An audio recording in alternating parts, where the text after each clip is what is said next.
A team of investigators have been trying to map the network of roads built to service these quarries. Well, it's probably the best preserved road network from ancient Egypt. I think we're here, Per. Yeah, probably, yes. The quarries here are more than 2 miles from the Nile. And interestingly, all the roads coming down from the quarries here, they're leading in the same direction, all towards this point down here. The shortest overland route to water. They could have stockpiled the stone and then waited for the highest floods to then float the stone away. To quarry so many blocks, drag them to the river, load them on ships, bring those ships in timing with the Nile flood, offload them at various sites in the Karnak-Luxor area. It must have kept thousands of people busy throughout the year. It took a fleet of 50 barges to keep Ramses' builders supplied. They had to be almost flat-bottomed to take advantage of the Nile's flood, but they could still carry huge loads. We have shipping records from the time of Ramses that tell us that there were captains delivering loads of stone from the Jebel Silsila quarries. Each boat was carrying anywhere from 5 to 7 blocks of stone.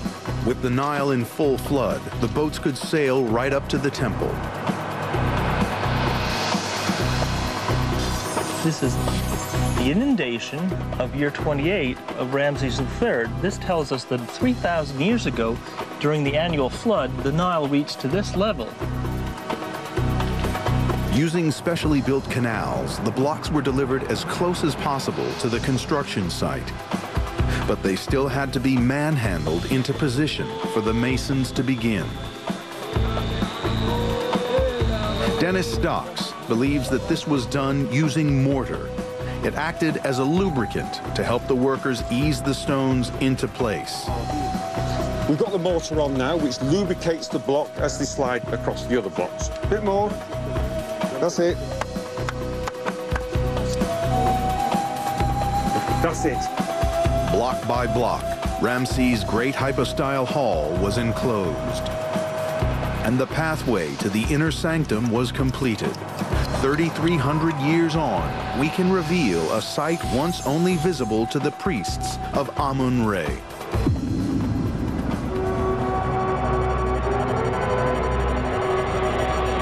The further in you go, the closer you are moving toward the god, who takes up residence in this temple. Here in the inner sanctum sat the enormous gold-plated bark of the god Amun-Re with a ram-headed prow. It filled this room.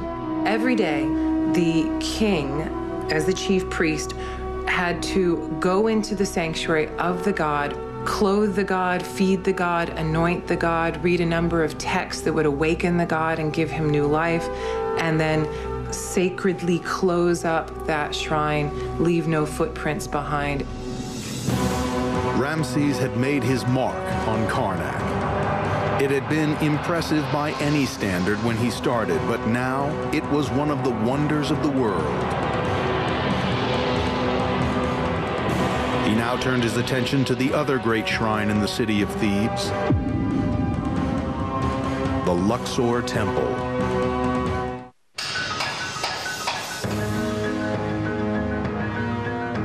Even as the hall at Karnak was being built, Ramses II began another project, just as ambitious, and located barely 2 miles away. The road to the great temple at Luxor was lined with sphinxes. Every year, the pharaoh took this route in a procession to celebrate the most important gift the gods could give to Egypt, the Nile flood. The flood kept the land of Egypt fertile. The ceremony that marked it was called the Opet Festival. The ceremony started out fairly somber, but by the end of the week, it had become a wild, almost carnival-like atmosphere. This would have been a time of great drunkenness, great joy, lots of sexual abandon. It was meant to help the god Amun-Re recreate himself so that he could be renewed and help Egypt get through another year of growth and prosperity. Wherever Ramses built, he was competing with the pharaohs who had gone before him. there was already a massive colonnade at Luxor Temple. Ramses would add to it, make it his own, and overshadow it by building even bigger. Worn down over 3 millennia, but still clearly visible, this wall carving shows the scale of Ramses' vision. The statues would be 40 feet tall, the obelisks even taller, each carved from a single block of red granite. The obelisk would be the first thing illuminated by the sun's rays every morning, a symbol of the connection between the king and the gods. We know that Ramses' engineers took on the daunting task set by their king and completed it. The challenge for archaeologists is tracing the steps back and deciphering from the clues how they did it. An obelisk needs to be made from hard stone. Ramses' men chose red granite, and the nearest source of red granite is 100 miles south at Aswan. Fresh granite is a marvelous stone. It's very hard, and there's only one place in Egypt you can get it, here at Aswan.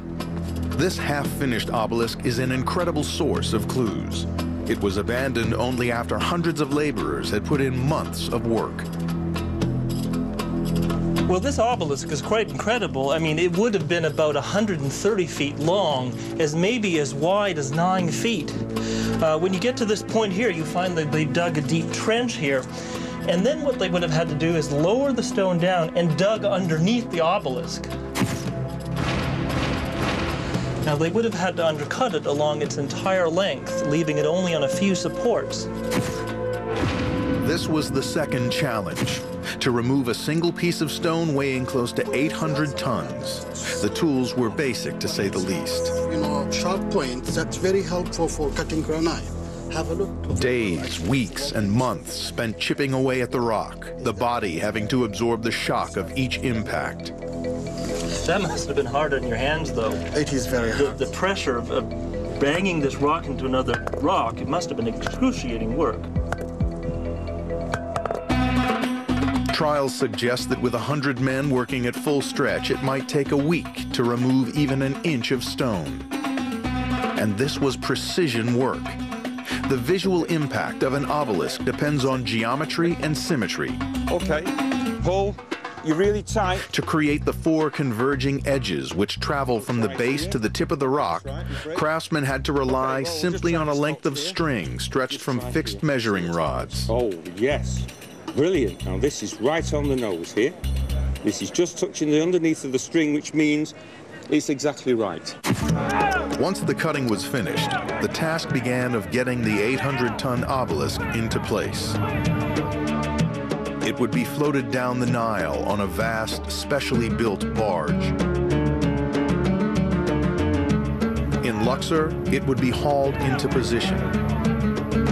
It was then lowered into place using temporary walls and sand.